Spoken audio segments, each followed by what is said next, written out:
പവിത്രത്തിൻ്റെ ഒരു അപ്കമിങ് എപ്പിസോഡിലേക്ക് എല്ലാവർക്കും സ്വാഗതം. അങ്ങനെ നന്ദിനി വിക്രമിനെ തിരഞ്ഞുകൊണ്ട് ഓഡിറ്റോറിയത്തിലൊക്കെ നടക്കുകയാണ്. വിക്രമിനെ കാണുന്നില്ല. പെട്ടെന്നാണ് കൺമണിയെ കാണുന്നത്. കൺമണിയോട് നന്ദിനി ചോദിക്കുന്നുണ്ട്, എവിടെ വിക്രം? വിക്രമിനെ കണ്ടോ നീ? ഇത് കേട്ടതും കൺമണി ചോദിക്കുന്നുണ്ട്, എന്തിനാ ഈ നേരത്ത് വിക്രമനെ തിരക്കുന്നത്? എന്താ ചേച്ചി കാര്യമെന്ന് ചോദിക്കുമ്പോൾ നന്ദിനി പറയുന്നുണ്ട്, കാര്യം അവനോട് പറയാനുള്ളതാ. എനിക്ക് പ്രധാനപ്പെട്ട ഒരു കാര്യം അവനോട് പറയാനുണ്ട്. നിന്നോട് പറഞ്ഞിട്ട് കാര്യമില്ല. നീ പെട്ടെന്ന് ചെന്ന് വിക്രമിനെ വിളിച്ചോണ്ട് വാ. ഇത് കേട്ടതും നമ്മുടെ കൺമണിക്ക് എന്തോ ഒരു ഡൗട്ട് തോന്നുവാണ്. നന്ദിനിയുടെ സ്വരം അല്പം കടുപ്പിച്ചാണ് നന്ദിനി സംസാരിക്കുന്നത്. അതിൽ നിന്നും ഒരു പന്തികേട് തോന്നുന്നത് കൊണ്ട് തന്നെ കൺമണി പതിയെ നന്ദിനിയെ സോപ്പിട്ടുകൊണ്ട് റൂമിലേക്ക് പോവുകയാണ്. നന്ദിനിയോട് പറയുന്നുണ്ട്, ചേച്ചി വളരെ വിയർത്തിരിക്കുന്നു, പെട്ടെന്ന് റൂമിലേക്ക് വാ. അവിടെ ഫാനിൻ്റെ ചോട്ടിലിരുന്ന് ഒന്ന് റെസ്റ്റ് എടുക്കുമ്പോഴേക്കും ഞാൻ വിക്രമിനെ വിളിച്ചുകൊണ്ട് വരാം. ഇതും പറഞ്ഞുകൊണ്ടാണ് നന്ദിനിയെ റൂമിലേക്ക് കൊണ്ടുപോകുന്നത്.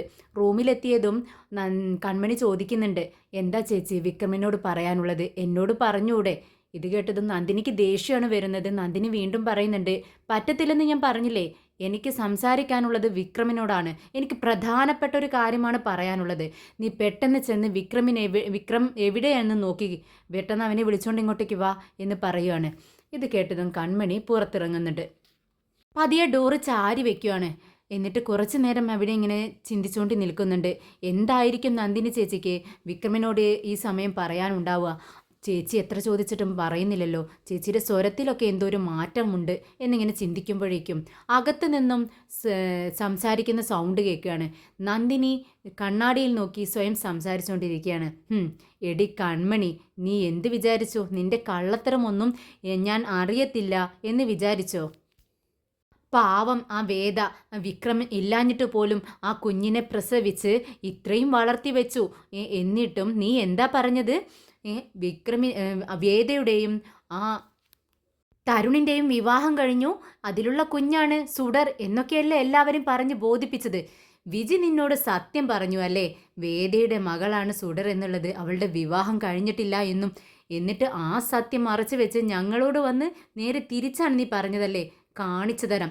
എന്തായാലും ഈ സത്യമെല്ലാം ഞാൻ വിക്രമിനോട് പെട്ടെന്ന് തുറന്നു പറയും. അതോടെ നിന്റെ ഈ കളികളെല്ലാം അവസാനിക്കും എന്നിങ്ങനെ നന്ദിനി അകത്തു നിന്ന് സ്വയം പറയുന്നത് നമ്മുടെ കൺമണി പുറത്തു നിന്ന് കേൾക്കുകയാണ്. കൺമണി മനസ്സിൽ ചിന്തിക്കുന്നുണ്ട്, അയ്യോ ഈ സ്ത്രീ കാര്യങ്ങളെല്ലാം മനസ്സിലാക്കിയല്ലോ, ഇനി എന്ത് ചെയ്യും? ഞാൻ എത്ര കഷ്ടപ്പെട്ടാണ് വിവാഹം വരെ ഇത്രയും വരെ ഞാൻ കൊണ്ടെത്തിച്ചത്. ഇതെല്ലാം ഈ സ്ത്രീ നശിപ്പിക്കുമെന്നാണല്ലോ തോന്നുന്നത്. ഇനി എന്ത് ചെയ്യും എന്നിങ്ങനെ കൺമണി ചിന്തിക്കുകയാണ്. കൺമണി പെട്ടെന്ന് ജനലിലൂടെ പുറത്തേക്ക് നോക്കിയ സമയത്താണ് പുറത്ത് ഒരു തടിക്കഷ്ണം കിടക്കുന്നത്, വിറക് കഷ്ണം കിടക്കുന്നത് കാണുന്നത്. കൺമണി പെട്ടെന്ന് അതെടുത്ത് പിറകെ മറച്ചു വെച്ച് റൂമിലേക്ക് വരുവാണ്. എന്നാൽ ഇതൊന്നും നന്ദിനി അറിയുന്നില്ല.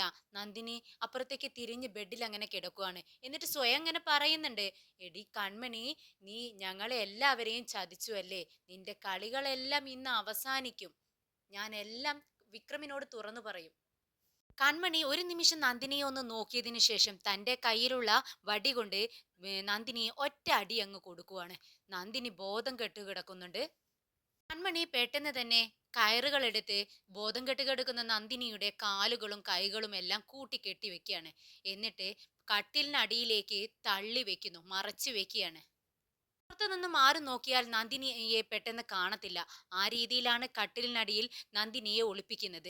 എന്നിട്ട് കൺമണി ഇങ്ങനെ മനസ്സിൽ കരുതുന്നുണ്ട്, സോറി ചേച്ചി, എനിക്ക് ഇതല്ലാതെ വേറൊരു വഴിയില്ല. എന്തായാലും ഈ വിവാഹം കഴിയട്ടെ, എന്നിട്ട് ഞാൻ തന്നെ നിങ്ങളെ ഇവിടെ നിന്നും പുറത്തിറക്കാം. അതുവരെ നിങ്ങൾ ഇവിടെ കിടക്ക്. അതിനുശേഷം കൺമണി ഒന്നും തന്നെ സംഭവിക്കാത്തതുപോലെ റൂമിലോ അടച്ച് പുറത്തേക്ക് ഇറങ്ങുന്നു. ഇതിനിടയിൽ നമ്മുടെ വിനയനാണെങ്കിൽ നന്ദിനിയെ കാണാത്തത് കൊണ്ട് നന്ദിനിയെ തിരഞ്ഞു നടക്കുവാണ്. അയ്യോ, ഈ നന്ദിനി ഇത് എവിടെ പോയി? നന്ദിനി വല്ല പ്രശ്നം ഉണ്ടാക്കുവോ? നന്ദിനിക്ക് സത്യമെല്ലാം തിരിച്ചറിഞ്ഞ സ്ഥിതിക്ക് ഇനി ആരുണ്ടെങ്കിലൊക്കെ പറഞ്ഞാൽ മാത്രമേ അവൾക്ക് സമാധാനം ഉണ്ടാവൂ. ഇനിയിപ്പോ എന്തൊക്കെ പ്രശ്നങ്ങളാണാവോ ഇനി ഇവിടെ നടക്കാൻ പോകുന്നത്? ഈ വിവാഹം മുടക്കൂ അവളെ എന്നൊക്കെ ഇങ്ങനെ വിനയൻ മനസ്സിൽ ചിന്തിച്ചുകൊണ്ടാണ് നന്ദിനിയെ തിരഞ്ഞുകൊണ്ട് നടക്കുന്നത്. അതിനിടയിൽ കമലാമ്മ അങ്ങോട്ടേക്ക് വരുന്നുണ്ട്. കമലാമ്മയെ കണ്ടതും വിനയൻ അമ്മേ നിൽക്കമ്മേ, അമ്മ നന്ദിനിയെ കണ്ടോ എന്ന് ചോദിക്കുകയാണ്. ഇത് കേട്ടതും കമലാമ്മ പറയുന്നുണ്ട്, നന്ദിനി ഇവിടെ എവിടെയെങ്കിലും വല്ല ജോലിയൊക്കെ എടുത്തോണ്ടിരിക്കുന്നുണ്ടാവും. നീ ഈ സമയത്ത് വരുന്നവരെ ശ്രദ്ധിക്കാതെ നിന്റെ ഭാര്യയെ നോക്കിക്കൊണ്ട് നടക്കുവാണോ വിനയ? അതാണോ ശരി എന്ന് ചോദിക്കുമ്പോൾ വിനയം പറയുന്നുണ്ട്, ഓ അമ്മയെ അവളെ നോക്കിക്കൊണ്ട് നടക്കുവല്ല, ഞാൻ അവളോടൊരു കാര്യം പറയാൻ വേണ്ടിയിട്ടാണ് നോക്കിയത്. അവൾ എവിടെ അമ്മ? അമ്മ കണ്ടോ? അവിടെ എവിടെയെങ്കിലും കാണുമെടാ, നീ വരുന്നവരെയൊക്കെ ശ്രദ്ധിക്ക്, അപ്പുറത്തേക്ക് പോ എന്ന് പറയുവാണ്. എന്നാൽ പെട്ടെന്ന് തന്നെ വിനയൻ തന്റെ ഫോൺ എടുത്തിട്ട് വിളിക്കാൻ നേരം വിക്രം അങ്ങോട്ടേക്ക് വരുന്നുണ്ട്. ഏയ് വിക്രം നിൽക്ക്, നിന്നെ തെരഞ്ഞോണ്ടിരിക്കുകയായിരുന്നു ഞാൻ എന്ന് വിനയൻ പറയുമ്പോ വിക്രം തിരിച്ചു ചോദിക്കുന്നു, ഓഹോ എന്നെ തെരയായിരുന്നോ? ഞാൻ നിങ്ങളെയും തെരയായിരുന്നു. അല്ല എവിടെ ചേച്ചി എന്ന് ചോദിക്കുകയാണ്. ഇത് കേട്ടതും വിനയം പറയുന്നുണ്ട്, ചേച്ചിയോ? അപ്പോ നന്ദിനിയെ നീ കണ്ടില്ലേ? എന്ത്? നന്ദിനിയെ ഞാൻ കണ്ടു? നന്ദിനിയേച്ചിയെ ഞാൻ കണ്ടോന്നോ? ഞാനെങ്ങനെ കാണാനാ? നിങ്ങളോടൊപ്പം അല്ലേ നന്ദിനിയേച്ചി ഉണ്ടായിരുന്നത്? ഇല്ലടാ വിക്രം, നന്ദിനിയെ ഞാൻ കണ്ടില്ല. കുറച്ചു നേരമായി അവളെ കണ്ടിട്ട്. അവൾ നിന്നെ അന്വേഷിച്ചുകൊണ്ട് വന്നതാ. അതിനുശേഷം ഞാൻ അവളെ കണ്ടിട്ടില്ല. സത്യം പറ വിക്രം, നീ അവളെ കണ്ടോ? ദേഷ്യത്തിൽ അവളെ നീ എന്തെങ്കിലും ചെയ്തിട്ടാണോ എന്നോട് ഇങ്ങനെയൊക്കെ ചോദിക്കുന്നത്? ഇവിടെ ആളുകളുണ്ടെന്നൊന്നും ഞാൻ നോക്കത്തില്ല. എന്റെ കയ്യിൽ നിന്നും കിട്ടുന്നത് മേടിക്കേണ്ടി വരും. ദേ, നന്ദിനി ചേച്ചി എന്തൊക്കെയാണ് ആ കൺമണിയുടെ അച്ഛനോട് പറഞ്ഞതെന്ന് നിങ്ങൾക്ക് അറിയാമോ? ഇത് കേട്ടത് വിനയം ചോദിക്കുന്നുണ്ട്, എന്താ വിക്രം പറഞ്ഞത്? എന്താ അവള് പറഞ്ഞത്? വിക്രം പറയുന്നുണ്ട്, ദേ ഒന്നും അറിയാത്തതുപോലെ അഭിനയിക്കേണ്ട വിനയേട്ടാ. നന്ദിനി ചേച്ചി കൺമണിയുടെ അച്ഛന്റെ അടുത്ത് ചെന്നിട്ട് എന്താ പറഞ്ഞതെന്നറിയാമോ? ഞാൻ വിവാഹ സമയത്ത് എവിടേക്കെങ്കിലും ഓടിപ്പോവുമെന്ന്, വിവാഹത്തിന് ഞാൻ ഉണ്ടാവില്ലെന്ന്. ഇങ്ങനെയൊക്കെയാണ് ഒരാളോട് പറയുന്നത്. എന്റെ വയസ്സിന് മൂത്തതാണല്ലോ എന്ന് വിചാരിച്ചാണ് ഞാൻ മിണ്ടാതിരിക്കുന്നത്. എപ്പോഴും അങ്ങനെ ആയിരിക്കുന്നെന്ന് കരുതണ്ട. ഭാര്യ ഒന്ന് പറഞ്ഞ് മനസ്സിലാക്കി കൊടുത്തേക്ക്. ഇത് കേട്ട് വിനയം പറയുന്നുണ്ട്, എടാ വിക്രം, എന്റെ നന്ദിനിയെ കാണുന്നില്ലടാ, ഞാൻ സത്യമാ പറയുന്നത്. എവിടെങ്കിലും വെച്ച് കണ്ടാൽ എന്നോടൊന്ന് പറയണേ. ഉടനെ വിക്രമും പറയുന്നുണ്ട്, ആ കണ്ടാ ഞാൻ പറയാം. നിങ്ങൾ കണ്ടാലും ഞാൻ പറഞ്ഞേക്കേ, ഞാൻ പറഞ്ഞ കാര്യങ്ങളെല്ലാം. ഇത് സമയം വിജി ഇങ്ങനെ ചിന്തിച്ചുകൊണ്ടിരിക്കുകയാണ് വീട്ടില്. ആം, ഈ ഇത്രയും കാലം ഞാൻ വിശ്വസിച്ചിരുന്നത് സുഡർ വിക്രമിന്റെ മകളാണെന്ന് വിക്രം തിരിച്ചറിഞ്ഞു എന്നാണ്. പക്ഷേ നന്ദിനി പുതിയൊരു കഥയാണല്ലോ പറഞ്ഞത്. വരുണും തരുണും വേദിയും ഭാര്യ ഭർത്താക്കന്മാരാണ് പോലും. ഇത് വിക്രമും വിശ്വസിക്കുന്നുണ്ടോ? വേദയ്ക്ക് തരുൺ ഭർത്താവാണ് പോലും. നോൺസെൻസ്. ഇത് വിക്രമും വിശ്വസിക്കുന്നുണ്ടാവോ? എങ്ങനെ ഇനി വിക്രമിനെ പറഞ്ഞ് മനസ്സിലാക്കും? അപ്പോ വിക്രമം വിശ്വസിക്കുന്നത് വേദയും തരുണും വിവാഹം കഴിച്ചു എന്ന് തന്നെ ആയിരിക്കും. അപ്പോൾ വിക്രമിനെ ആരോ തെറ്റിദ്ധരിപ്പിച്ച് വെച്ചിരിക്കുന്നു. അവർ തമ്മിൽ വിവാഹം കഴിച്ചു എന്നുള്ള ഒരു ദേഷ്യത്തിലായിരിക്കും വിക്രം കൺമണിയെ വിവാഹം കഴിക്കാൻ പോകുന്നത്. അങ്ങനെയാണെങ്കിൽ സത്യമെല്ലാം വിക്രം അറിയണം. വേദ ഇപ്പോഴും വിക്രമിനെ തന്നെ മനസ്സിൽ കരുതിക്കൊണ്ട് വിവാഹം കഴിക്കാതെ ജീവിക്കുകയാണെന്നും സുഡർ അവന്റെ മകളാണെന്നും അവൻ അറിഞ്ഞാൽ ഒരിക്കലും അവൻ വേറൊരു വിവാഹം കഴിക്കില്ല. പെട്ടെന്ന് തന്നെ കാര്യങ്ങളെല്ലാം വിക്രം അറിയണം. എങ്ങനെയെങ്കിലും വിക്രമിനെ ഈ സത്യങ്ങളെല്ലാം അറിയിക്കണം എന്ന് പറഞ്ഞുകൊണ്ട് വിജി പെട്ടെന്ന് തന്നെ തന്റെ ഫോൺ എടുത്ത് വിക്രമിനെ വിളിക്കുകയാണ്. വിജിയുടെ കോള് കണ്ടതും വിക്രം കോൾ എടുക്കുന്നതിന് മുന്നേ ഇങ്ങനെ പറയുന്നുണ്ട്, എന്ത് പറ്റി ഈ സമയത്ത് വിജി അമ്മ വിളിക്കുന്നത്? എന്തെങ്കിലും മോൾക്ക് വല്ല കുഴപ്പം ഉണ്ടായിരിക്കോ എന്ന് പറഞ്ഞുകൊണ്ട് പെട്ടെന്ന് ഹലോ എന്ന് പറയുകയാണ്. എന്നിട്ട് വിക്രം ചോദിക്കുന്നുണ്ട് വിജിയോട്, എന്ത് പറ്റി വിജയമ്മ ഈ നേരത്ത് വിളിക്കുന്നത്? എന്താ മോൾക്ക് കുഴപ്പമൊന്നും ഇല്ലല്ലോ? ഇത് കേട്ടതും, ഏയ് ഇല്ല ഇല്ല ഇല്ല വിക്രം, കുഴപ്പമൊന്നുമില്ല. എനിക്ക് വിക്രമിനോട് പ്രധാനപ്പെട്ട ഒരു കാര്യം പറയാനുണ്ട് വിക്രം എന്ന് പറഞ്ഞതും പെട്ടെന്ന് കോള് കട്ടാവുകയാണ്. വിക്രമിന്റെ ഫോണിലെ ചാർജ് തീർന്നത് കൊണ്ട് ഫോൺ സ്വിച്ച് ഓഫ് ആയതാണ്. വീണ്ടും വീണ്ടും വിജി ഇങ്ങനെ വിളിക്കുന്നുണ്ട് ഫോണിലേക്ക്, സ്വിച്ച് ഓഫ് എന്ന് പറയുന്നു. പെട്ടെന്ന് വിക്രം ഫോൺ ചാർജറിൽ വെച്ചുകൊണ്ട് പുറത്തേക്ക് ഇറങ്ങുവാണ്. നന്ദിനിയെ അന്വേഷിച്ച് നമ്മുടെ ശ്രീജ കമലാമ്മയുടെ അടുത്തേക്ക് വരുന്നുണ്ട്. അമ്മേ, എവിടെ നന്ദിനി? നന്ദിനിയെ കാണുന്നില്ലല്ലോ. അവിടെ എവിടെയെങ്കിലും ഏതെങ്കിലും റൂമിൽ കാണും നന്ദിനി. ശ്രീജെ, നീ ചെന്ന് നോക്ക് എന്ന് പറയുകയാണ്. അപ്പോഴേക്കും പിറകെ തന്നെ വിനയനും, എവിടെ പോയി ഇവളെ? ഇവളെ കാണുന്നില്ലല്ലോ, എത്ര നേരമായി ഞാൻ തിരയുന്നു എന്നൊക്കെ പറഞ്ഞുകൊണ്ട് നാലുപുറം നോക്കിക്കൊണ്ട് വിനയൻ അമ്മയുടെ ദേഹത്ത് വന്ന് മുട്ടുകയാണ്. എന്താ വിനയ നീ കാണിക്കുന്നത്? നിനക്ക് കണ്ണ് കാണത്തില്ലേ? ഞാൻ ഇവിടെ നിൽക്കുന്നത് കാണുന്നില്ലേ? എന്നെ വന്ന് തട്ടുന്ന എന്താന്ന് ചോദിക്കുകയാണ്. സോറി അമ്മേ, ഞാൻ കണ്ടില്ല. അമ്മ നന്ദിനിയെ കണ്ടോ? ഞാൻ എപ്പോ മുതൽ അവളെ അന്വേഷിച്ച് നടക്കുന്നത്, അവളെ കണ്ടില്ല. ഇത് കേട്ടതും കമലാമ്മ പറയുന്നുണ്ട്, ദേ ശ്രീജയും അവളെ തിരഞ്ഞുകൊണ്ട് നടക്കുന്നുണ്ട്. എവിടെങ്കിലുമൊക്കെ കാണുമടാ, എവിടെങ്കിലും നോക്കി നിൽക്കുന്നുണ്ടാവും. അവളുടെ സ്വഭാവം നിനക്ക് അറിയാവുന്നതല്ലേ? ചെന്ന് നോക്ക്, മുഹൂർത്തത്തിന് സമയമാവുമ്പോഴേക്കും അവളെ പിടിച്ചോണ്ട് വാ. ഇതേ സമയം നന്ദിനിക്ക് ബോധം വന്നിട്ടില്ല. കൈകളും കാലുകളും എല്ലാം കൂട്ടിക്കെട്ടിയ നിലയിൽ തന്നെ അങ്ങനെ കട്ടിന് ചുവട്ടിൽ കിടക്കുന്നുണ്ട്. വിജി വീട്ടിലെ ജോലിക്കാരിയോട് പറയുന്നുണ്ട്, ദേ ഞാനൊന്ന് പുറത്തേക്ക് പോവാണ്. വേദ വന്നു കഴിഞ്ഞാൽ ചായ ഇട്ട് കൊടുക്കണം. അതുപോലെ തരുൺ എഴുന്നേറ്റാലും അവനും ചായ കൊടുക്കണം. കേട്ടോ, ഞാൻ പെട്ടെന്ന് തന്നെ പോയിട്ട് വരാമെന്ന് പറയുന്നു. ഇത് കേട്ടതും ജോലിക്കാരി ഞാൻ ചെയ്തോളാം എന്ന് പറയുകയാണ്. അപ്പോഴാണ് നമ്മുടെ സുഡർ മോൾ അവിടെ ഇരുന്ന് കളിക്കുന്നത് കാണുന്നത്. പെട്ടെന്ന് സുഡറിന്റെ അടുത്ത് നിന്ന് വിജി പറയുന്നുണ്ട്, സുഡർ ഞാനൊന്ന് പുറത്തു പോയിട്ട് വരാം. കുറച്ച് സമയം കഴിഞ്ഞിട്ടേട്ടോ വരുവുള്ളൂ. നീ നല്ല കുട്ടിയായിട്ട് ഇരിക്കണം. എങ്ങോട്ടാ പോകുന്നതെന്ന് സുഡർ ചോദിക്കാണ്. അതൊക്കെ ഞാൻ വന്നിട്ട് പറയാം. ദേ തരുൺ എഴുന്നേൽക്കുമ്പോ നീ ഞാൻ പോയ വിവരം പറയണം. അമ്മയോടും പറയണം. അതൊക്കെ ഞാൻ ഏറ്റു. ശരി, ഞാൻ വരുന്നത് വരെ നീ കുഴപ്പമൊന്നും ഉണ്ടാക്കരുത്. നല്ല കുട്ടിയായിട്ട് ഇരിക്കണം. ഇത് കേട്ട് സുഡർ പറയുന്നുണ്ട്, ദേ വിജയമ്മ എന്തിനാ ഇങ്ങനെയൊക്കെ പറയുന്നത്? ഞാൻ ഫസ്റ്റ് സ്റ്റാൻഡേർഡിൽ പഠിക്കുന്ന കുട്ടിയാ, അല്ലാതെ ചെറിയ കുട്ടിയൊന്നുമല്ല ഇങ്ങനെ ശല്യം ചെയ്യരുത് എന്നൊക്കെ പറയാൻ. ഞാൻ നല്ല കുട്ടിയായിട്ട് ഇരുന്നോളാം, വിജയമ്മ പോയിട്ട് വാ എന്ന് പറയുകയാണ്. അങ്ങനെ വിജി പുറത്തേക്ക് ഇറങ്ങുവാണ്. ഉടനെ കുറച്ച് സമയം കഴിഞ്ഞതും തരുൺ മുകളിൽ നിന്നും ഇറങ്ങി വരുന്നുണ്ട്. വിജി ഒരു കപ്പ് കാപ്പി എന്ന് പറഞ്ഞുകൊണ്ടാണ് വരുന്നത്. ഇത് കേട്ട് ജോലിക്കാരി പറയുന്നുണ്ട്, സർ വിജയമ്മ പുറത്തേക്ക് പോയിരിക്കുകയാണ്, നിങ്ങൾക്ക് കാപ്പി ഇട്ട് തരാൻ എന്നോട് പറഞ്ഞിട്ടുണ്ട്, ഞാൻ തരട്ടെ എന്ന് ചോദിക്കുകയാണ്. ശരി എന്ന് പറയുന്നു. തരുൺ അവിടെ ഇരിക്കുന്ന സമയത്ത് സുഡർ പറയുന്നുണ്ട്, വിജയമ്മ കുറച്ച് സമയം കഴിഞ്ഞിട്ടേ വരൂ എന്ന് പറഞ്ഞിട്ടാ തരുൺ പോയത്. ഇപ്പൊ പോയതേ ഉള്ളൂ എന്ന് പറയാണ്. അത് നേരം തരുൺ ഇങ്ങനെ ചിന്തിച്ചുകൊണ്ടിരിക്കുന്നുണ്ട്, വിജി എങ്ങോട്ടായിരിക്കും പോയിട്ടുണ്ടാവുക. ഇതേ സമയം വേദയും എഴുന്നേറ്റ് വരുവാണ്. വിജി ചേച്ചി എനിക്ക് ചായ എന്ന് പറഞ്ഞുകൊണ്ടാണ് വരുന്നത്. അപ്പോൾ തരുൺ പറയുന്നുണ്ട്, ഇവിടെ വിജി ചേച്ചി ഒന്നും ഇല്ല വേദേ. ദേ ഞാനും കാപ്പി ചോദിച്ചിട്ടാണ് ഇരിക്കുന്നത്. പക്ഷേ വിജി ഇവിടെ കാണുന്നില്ല, പുറത്തേക്ക് പോയി എന്നാണ് പറയുന്നത്. ഈ സമയത്ത് പുറത്തേക്ക് പോയോ? ഇത്രയും നേരത്തെ എങ്ങോട്ടാണ് വിജി ചേച്ചി പോയത്? അതൊന്നും എനിക്കറിയില്ല. ഞാനും അത് ചിന്തിച്ചുകൊണ്ടാണ് ഇരിക്കുന്നത്. സുഡറിനോട് പറഞ്ഞിട്ടാണ് പോയത്. മോളാണ് എന്നോട് വിവരം പറഞ്ഞത്. വേദ മോളോട് ചോദിക്കുന്നുണ്ട്, സുഡർ സത്യം പറ, വിജയമ്മ എവിടെ പോയി? ഇത് കേട്ട് സുഡർ പറയുന്നുണ്ട്, എനിക്ക് അറിയില്ല വേദ, എവിടെ പോയിന്ന് അറിയില്ല, എങ്ങോട്ടാ പോകുന്നതെന്ന് പറഞ്ഞില്ല, കുറച്ചു നേരം കഴിഞ്ഞിട്ടേ വരൂ എന്ന് പറഞ്ഞു. ഇത് കേട്ടതും വേദയുടെ മുഖമങ്ങ് മാറുകയാണ്. ഇത് കണ്ട് തരുൺ പറയുന്നുണ്ട്, എന്താ വേദേ, നിന്റെ മുഖഭാവം ഒക്കെ മാറിയല്ലോ, എന്തു പറ്റിയെന്ന് ചോദിക്കുമ്പോൾ തരുണിന് മനസ്സിലായില്ലേ വിജി ചേച്ചി എവിടെ പോയി എന്ന്? എനിക്ക് മനസ്സിലായില്ല, നിനക്ക് മനസ്സിലായോ? പിന്നെന്താ, എനിക്ക് മനസ്സിലായി, അവന്റെ വിവാഹത്തിന് പോയിരിക്കുകയാണ്, ആ വിക്രമിന്റെ കല്യാണത്തിന് കൂടാൻ. അങ്ങോട്ടാ പോയതെന്ന് നിനക്കെങ്ങനെ അറിയാം? അതറിയാനാണോ പ്രശ്നം? ദേ ഈ ഇത്രയും നേരത്തെ മിണ്ടാതെ പോവണമെങ്കിൽ എങ്ങോട്ട് പോകണമെന്ന് മോളോട് പറഞ്ഞിട്ടില്ല. അങ്ങനെ പോകണമെങ്കിൽ അത് വിവാഹത്തിന് തന്നെയാണ് പോയിരിക്കുന്നത്, എനിക്കറിയാം. ശരി, പോയിട്ട് വരട്ടെ വേദേ. അവര് തമ്മിൽ നല്ല ഫ്രണ്ട്സ് അല്ലേ? അപ്പോ വിവാഹത്തിന് കൂടണമെന്ന് വിജിക്കും ഉണ്ടാവില്ലേ ആഗ്രഹം? ഇത് കേട്ടത് വേദയ്ക്ക് ദേഷ്യം വരുന്നുണ്ട്. എന്നെക്കാളും വലിയ ഫ്രണ്ടാണോ വിജി ചേച്ചിക്ക് അവൻ? ഞാൻ പറയുന്നത് ആരും മനസ്സിലാക്കുന്നില്ല. എന്നെ ആർക്കും ഇഷ്ടമല്ല. ഞാൻ പറയുന്നത് ആരും കേൾക്കുന്നില്ലല്ലോ.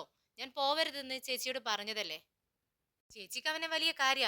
ദേ കണ്ടോ, ഈ സുഡറിനും ഇവര് രണ്ടുപേരും അവൻ പറയുന്നത് വിശ്വസിക്കത്തുള്ളൂ. അവൻ അത്ര നല്ലവനൊന്നും അല്ല, ഒരു ഫ്രോഡാ, അത് ഇവർക്ക് അറിയാഞ്ഞിട്ടാ. ഇത് കേട്ടതും തരും പറയുന്നുണ്ട്, ദേ വേദേ, നിനക്ക് അവനെ ഇഷ്ടമല്ലായിരിക്കും, എന്നാൽ ഇവർക്ക് അവനെ ഇഷ്ടപ്പെടാൻ ഒരു കാരണമുണ്ടായിരിക്കും. അവർ വിശ്വസിക്കട്ടെ, നീ വിശ്വസിക്കുന്നില്ലെങ്കിൽ വിശ്വസിക്കണ്ട. നിന്നെ പോലെ തന്നെ അവരും ആവണമെന്ന് നീ എന്തിനാണ് ഇങ്ങനെ വാശി പിടിക്കുന്നത്? ഇത് കേട്ട് വേദ പറയുന്നുണ്ട്, അവനെ കുറിച്ചുള്ള സത്യങ്ങളെല്ലാം എനിക്കേ അറിയത്തുള്ളൂ, നിങ്ങൾക്ക് ആരുമൊക്കും അറിയില്ല. അതുകൊണ്ട് ഞാൻ പറയുന്നത് നിങ്ങൾ വിശ്വസിക്കണം, നിങ്ങൾ കേൾക്കണം. നീ പറയുന്ന കാര്യങ്ങളിൽ എനിക്കും ഡൗട്ടുണ്ട് വേദേ. അന്ന് അവൻ എന്നെ അടിച്ചു, അതിനുശേഷം അവൻ ഇവിടെ വന്നില്ലേ അന്ന് രാത്രി? ഇവിടെ വന്ന് ഞാനൊരു ഡോക്ടറാണെന്ന് നോക്കാതെയും നീ ഒരു കളക്ടറാണെന്ന് നോക്കാതെയും അവൻ എന്തെല്ലാം സംസാരിച്ചു. അങ്ങനെ മുഖത്തടിച്ചതുപോലെ നമ്മളോട് സംസാരിക്കണമെങ്കിൽ അവൻ എത്രത്തോളം ധൈര്യമുണ്ടായിട്ടാ? അപ്പൊ ഇത്രത്തോളം ധൈര്യം കാണിക്കുന്ന വിക്രം എന്തിന് മുഖം മറച്ച് അന്ന് എന്നെ ഇരുട്ടത്തടിക്കണം? അങ്ങനെ ചെയ്യൂ? ഇത് കേട്ടതും വേദ ചോദിക്കുന്നുണ്ട്, നീ ഇപ്പൊ എന്താ തരുൺ പറഞ്ഞു വരുന്നത്? അതെ വേദേ, അന്ന് 4 പേര് കൂടി മുഖം മൂടി ധരിച്ചാണ് എന്നെ അടിച്ചത്. അതുകൊണ്ട് അവരെ ആരെയും എനിക്ക് കാണാൻ പറ്റിയില്ല. പക്ഷെ എൻ്റെ അണ്ണനെ വിക്രമേട്ടനെ അടിച്ചില്ലേ എന്ന് ചോദിച്ചുകൊണ്ടാണ് അവരെന്നെ അടിച്ചത്. പക്ഷേ ആ ഒരു ചോദ്യം കൊണ്ട് മാത്രമാണ് അവർ വിക്രമിന്റെ ആളുകളാണെന്ന് എനിക്ക് മനസ്സിലായത്. വിക്രമാണെന്നോ എനിക്ക് ഡൗട്ട് തോന്നിയത്. ഒരാളെയും പേടിക്കാത്ത വിക്രം എന്തിന് മുഖം മറച്ചുകൊണ്ട് എന്നെ വന്നടിക്കണം? നീ ഒന്ന് ചിന്തിച്ചു നോക്ക് വേദേ. അതും പറഞ്ഞുകൊണ്ട്, വിക്രമിന്റെ പേര് പറഞ്ഞുകൊണ്ട് എന്നെ അടിക്കണോ? അത് കേൾക്കുമ്പോഴും അത് കേട്ടപ്പോഴും ഇപ്പോൾ ഞാനൊന്ന് ചിന്തിച്ചപ്പോഴാണ് അതിലെന്തോ ഒരു പ്രശ്നമില്ലേ എന്ന് എനിക്ക് ഡൗട്ട് തോന്നിയത്. ഇന്നലെ രാത്രി മുതൽ എനിക്ക് ഈ സംശയം എൻ്റെ മനസ്സിൽ കിടന്ന് കളിക്കുകയാണ് വേദേ. നമ്മുടെ സുഡർ മോളെ അവൻ എത്ര നന്നായിട്ടാണ് നോക്കിയത്. അവൻ നോക്കുന്ന സമയത്ത് അവൾക്ക് ഒരു പോറൽ പോലും ഏറ്റിട്ടില്ല. നീ ഒന്ന് ചിന്തിച്ചു നോക്ക്. പിന്നെ നിന്റെ മനസ്സിൽ നീ ചിന്തിക്കുന്നതെല്ലാം തെറ്റാണെന്ന് എനിക്കിപ്പോൾ തോന്നുന്നു. നിനക്കവനോട് ദേഷ്യമുണ്ടായിരിക്കാം. അതുകൊണ്ട് തന്നെ നീ അവനെ കാണുമ്പോൾ അവൻ ചെയ്യുന്നത് എല്ലാം തെറ്റാണെന്ന് നിനക്ക് തോന്നുന്നു. എന്തായാലും നീ ഒന്ന് ചിന്തിച്ചു നോക്ക് വേദേ. ഞാൻ ഈ കാപ്പി കുടിക്കട്ടെ എന്ന് പറഞ്ഞുകൊണ്ട് കപ്പ് എടുത്തുകൊണ്ട് നമ്മുടെ തരുൺ റൂമിലേക്ക് പോകുന്നുണ്ട്. വേദ പെട്ടെന്ന് തന്നെ സുഡർ മോൾക്ക് ഭക്ഷണം കൊടുക്കുന്നുണ്ട്. മോള് വേദയോട് ചോദിക്കുന്നുണ്ട്, വേദ ഞാനൊരു കാര്യം ചോദിക്കട്ടെ? ആ ചോദിക്കേ. അല്ല, നിങ്ങൾ രണ്ടുപേരും സംസാരിച്ചുകൊണ്ടിരുന്നത് വിക്രമിനെ സിംബായെ കുറിച്ചല്ലേ? അവൻ എന്നിങ്ങനെ പറയുന്നത് കേട്ടു. അവൻ എന്ന് പറയുന്നത് സിംബായെ തന്നെയല്ലേ നിങ്ങൾ? ഇത് കേട്ടത് വേദയ്ക്ക് ദേഷ്യം വരുവാണ്. ഓഹോ, അപ്പോൾ നീ മുതിർന്നവർ സംസാരിക്കുന്നതെല്ലാം ശ്രദ്ധിച്ചുകൊണ്ടിരിക്കുകയാണോ? എന്നാൽ തരുൺ പറയുന്നുണ്ട്, വേദേ മോളുടെ മുന്നിൽ വെച്ച് നമ്മൾ സംസാരിച്ചതാണ് തെറ്റ്. മോള് ക്വസ്റ്റ്യൻ ചോദിച്ചതിലല്ല തെറ്റ്. വീണ്ടും സുഡർ ചോദിക്കുന്നുണ്ട്, തരുൺ അപ്പോൾ വിജയമ്മ സിംബായുടെ കല്യാണത്തിന് വിവാഹത്തിനാണോ പോയിരിക്കുന്നത്? എന്നെ കൊണ്ടുപോവാതെ പോയി അല്ലേ എന്ന് ചോദിക്കുകയാണ്. ഉടനെ വേദ പറയുന്നുണ്ട്, ഞാൻ പോവരുതെന്ന് വിജി ചേച്ചിയോട് പറഞ്ഞതല്ലേ, പക്ഷേ ഞാൻ പറഞ്ഞത് അനുസരിക്കാതെ ആ വിവാഹത്തിന് അവർ പോയി. കേട്ടതും വളരെ വിഷമത്തോടെ സുഡർ പറയുന്നുണ്ട്, എനിക്കും സിംബായുടെ വിവാഹത്തിന് പോകണം, എനിക്കും അത് കാണണം. ഉടനെ വേദ പറയുന്നുണ്ട്, ദേ ഞാൻ മിണ്ടാതിരുന്നോളണം. ഞാൻ നിന്നോട് പറഞ്ഞിട്ടുണ്ട് അവനെ കാണുകയോ സംസാരിക്കുകയോ ഒന്നും ചെയ്യരുതെന്ന്. പിന്നെ നീ എങ്ങോട്ട് പോകണമെന്നാ പറയുന്നത്? എനിക്ക് പോകണം വേദ, അവൻ്റെ വിവാഹത്തിന് എനിക്ക് പോകണം. ഞാനല്ലേ അവനോട് വിവാഹം കഴിക്കാൻ വേണ്ടി പറഞ്ഞത്.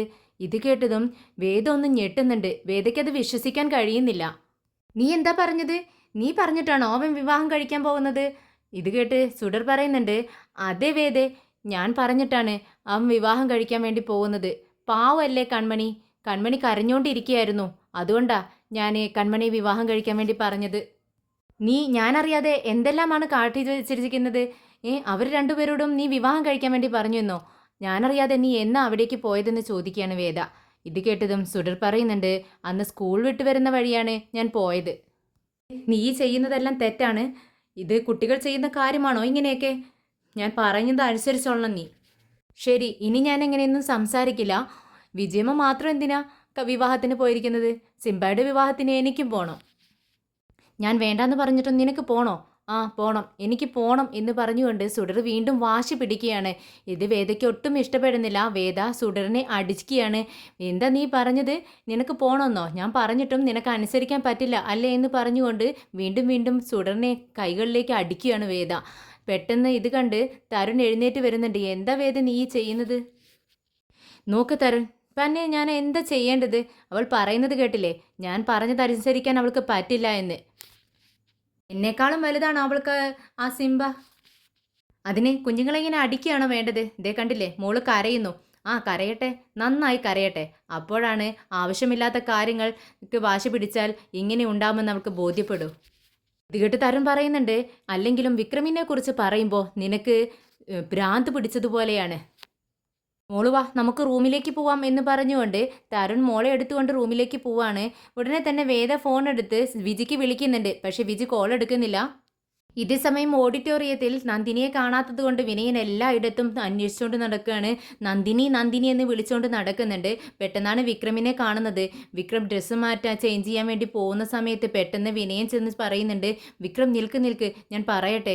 എന്താ വിനയേട്ടാ എന്ന് ചോദിക്കുമ്പോൾ, അത് ഒരു കാര്യമുണ്ട്. കുറേ നേരമായിടാ നമ്മുടെ നന്ദിനിയെ കാണാതായിട്ട്, മണിക്കൂറുകളായി. ഞാൻ ഇവിടെ എല്ലാം തിരഞ്ഞു, പക്ഷെ അവളെ കാണുന്നില്ല. എന്താ നിങ്ങളീ പറയുന്നത്? ഇവിടെ എവിടെയെങ്കിലും ഉണ്ടാവും, അല്ലാതെ നന്ദിനിയേച്ചി എവിടെ പോവാനാ? ഇല്ല വിക്രം, ഞാൻ എല്ലായിടത്തും തിരഞ്ഞു, എവിടെയും നന്ദിനിയെ കാണുന്നില്ല. അവളെ ആരും തട്ടിക്കൊണ്ടു പോവുമൊന്നുമില്ല. അവൾ എങ്ങോട്ടെങ്കിലും ഇറങ്ങിപ്പോയോ എന്നാണ് എൻ്റെ പേടി. എന്തായാലും നമുക്ക് പോലീസിലൊന്ന് കംപ്ലൈൻറ്റ് ചെയ്താലോ എന്ന് വിനയൻ ചോദിക്കുകയാണ്. ഫോണിൽ വിളിച്ചു നോക്കിയോ എന്ന് വിക്രം ചോദിക്കുന്നുണ്ട്. ആദ്യം റിങ്ങി പോയിട്ടുണ്ടായിരുന്നു, ഇപ്പോൾ കിട്ടുന്നില്ല എന്ന് വിനയം പറയുകയാണ്. ഇത് കേട്ട് വിക്രം പറയുന്നുണ്ട്, എന്തായാലും ഞാൻ ഒന്ന് ഡ്രസ്സ് ചേഞ്ച് ചെയ്തിട്ട് വരാം. വിനയേട്ടൻ ഇവിടെ നിൽക്ക്. എന്തായാലും രാജേട്ടനെയും കൂട്ടിക്കൊണ്ട് പോയി വിനയേട്ടൻ പോലീസിലൊന്ന് കംപ്ലൈൻറ്റ് ചെയ്യാൻ പോകുന്നതിന് മുന്നേ ഈ ഓഡിറ്റോറിയം മൊത്തത്തിൽ ഒന്നുകൂടെ ഒന്ന് സെർച്ച് ചെയ്തേക്ക്. ഓഡിറ്റോറിയത്തിൽ മൊത്തം പലതവണ ഞാൻ നോക്കിയതാ വിക്രം. എന്തായാലും ഒന്നുകൂടി നോക്കിയിട്ട് വരാം എന്ന് പറഞ്ഞുകൊണ്ട് ഫോണിൽ ഇങ്ങനെ റിങ് അടിച്ചുകൊണ്ട് വിനയൻ ഇങ്ങനെ നടന്നു പോവാണ്. അപ്പോഴാണ് ഒരു കൂർക്കം വലിക്കുന്നതിൻ്റെ ഒരു സൗണ്ട് ഇങ്ങനെ വിനയൻ കേൾക്കുന്നത്.